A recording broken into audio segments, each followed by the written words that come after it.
everybody, JC here with another T&I toy review. And today's review is in association with MarvelousNews.com, your #1 news source for everything Marvel. And for today's review, we're going to be taking a look at the new Marvel Legends Infinite Series Thundra figure. And this figure is part of the Avengers Hulkbuster Build-A-Figure wave. And it comes packaged in the same style of packaging, basically the exact same box as the Valkyrie figure that we looked at the other day from this wave. You've got the Build-A-Figure logo up top, the Marvel comic logo. You've got the figure clearly displayed in the window box packaging, the Legends Infinite Series logo down below, and then it's Fearless Defenders for both Valkyrie and Thundra. And then you've got an image of Thundra on one side and Valkyrie on the other.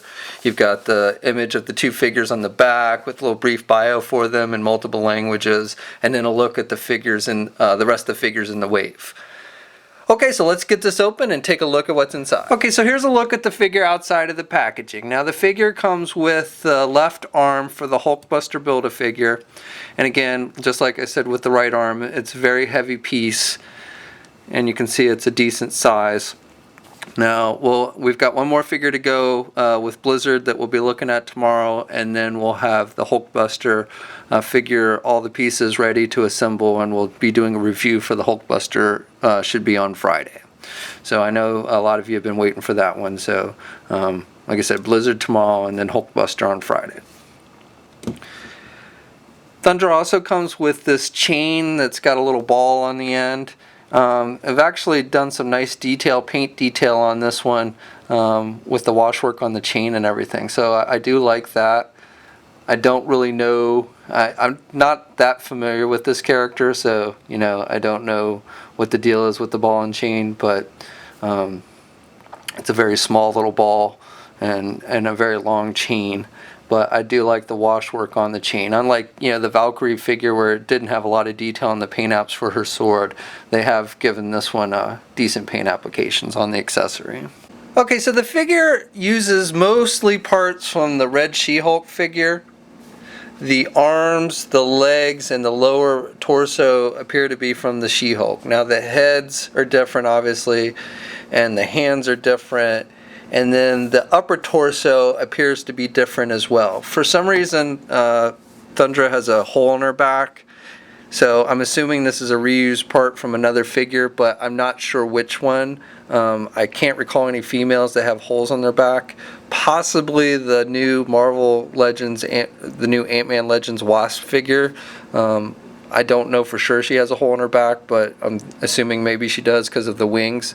That is the only figure I can think of. So, and I looked at some images and it's not clear enough to be able to tell. I don't have that figure in hand, so I can't tell you definitively, but I can't think of any other female figures that would have a hole in her back. Paint applications on the figure seem to be pretty solid for the most part. I like the wash effect that they've given in the hair.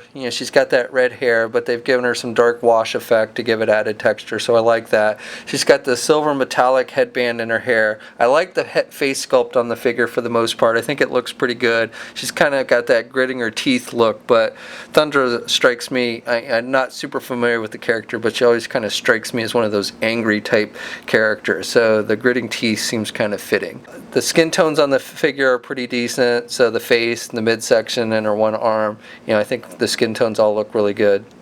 She's got this belt that fits loosely on the figure. I don't know where they pulled it from, but again, it's got some nice detail. It's got the silver metallic belt, some red striping on it, and then you can even see like the little belt holes on it, so belt buckle holes. So I like that. She's got the red pants, and then she's got this gold metallic striping that goes down her legs and to her boots. And pretty nice job on the striping there. It's not too sloppy. A little scratch on her one side on my paint job, but nothing major, there near the thigh joint. But again, I think they did a pretty good job. A little bit of messiness maybe down here on her lower leg, but again, I think for the most part they did a pretty good job with that. She's also got some of that gold trim up on her chest, and then on the one wrist with the exposed arm. And then her other arm has just got the costume, so it's just painted red. So the figure stands at just about 7 inches tall, so she's definitely on the tall side. She's actually a little bit taller than Red She-Hulk. And I think these two are about the same size. I recall these two actually fighting in the comics, but I don't really recall, you know, the exact heights. But I think they were about the same height. So the scale overall seems to be pretty good on this figure to me.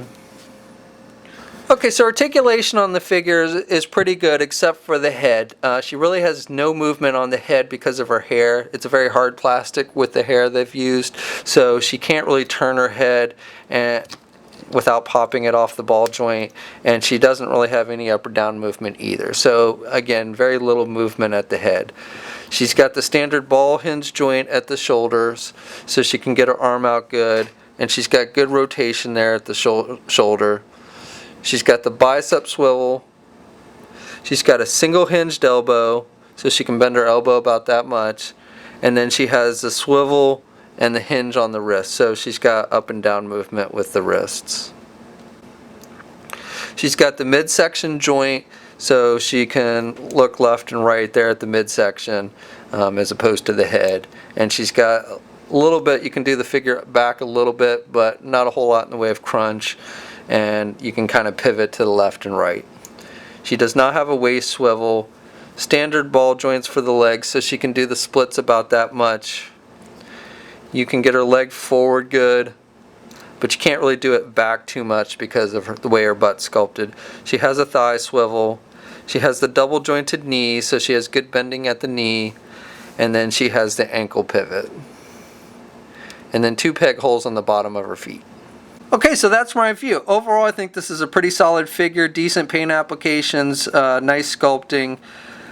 Overall, my only complaint would be the lack of head movement because of the hard plastic hair, but even that's not a big deal because you can move her at the midsection. I'm also not a huge, fan. Well, it's not that I'm not a huge fan. I'm just not that familiar with the character, so it's not a character that I'm like excited about getting an action figure for. But if you are a fan of Thundra, then I think you'll definitely like this one and want to add it to your collection. Originally, we were supposed to get her daughter Illyria as a figure, which that one got put on hold, and we somehow ended up with this one. But my guess is eventually we will get that figure released, so it'll be a nice addition to this figure. So this figure is part of the Hulkbuster Build-A-Figure wave, which should hit shelves no later than mid-August here in the United States. But the Ant-Man Legends figures have started hitting early. Those are hitting Toys R Us shelves now, so it's possible we could see this wave early as well. So we might even see this wave as early as next month. Don't think it'll be this month, but possibly next month. We'll be finishing up our reviews of the Hulkbuster wave with Blizzard tomorrow, and then the Hulkbuster, the big guy, on Friday. And then I have another little surprise for next batch of reviews, and here's just a little teaser. So we'll be starting reviews for that set probably on Monday, and then also later this week, if you haven't already, be sure to subscribe to Shartimus Prime's channel. He's going to be doing Ant-Man Legend reviews, which we'll be posting on Marvelous News along with galleries of images. So be sure to check out those reviews starting later this week, probably on Friday, I think. So, and we'll have a full gallery of images for this figure over at marvelousnews.com. There's a link in the description below.